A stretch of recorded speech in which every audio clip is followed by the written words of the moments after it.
Hey, let me show you all media controls for the Sony WH-1000XM6. By the way, it only works for the right headphone because the sensor is located just right here.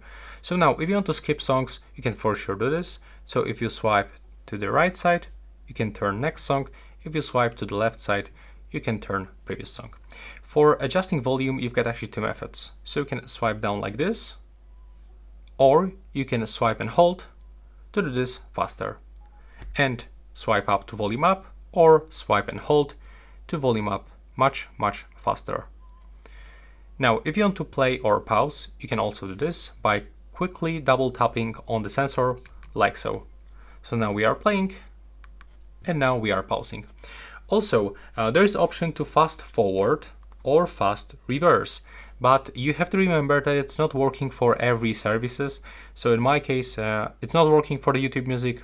Also, I was actually testing this one for the normal YouTube application and it's unfortunately not working, but it actually looks the same like with changing volume level quickly. So you have to just swipe and hold and just wait for a few moments because it takes a while to actually fast forward or fast reverse.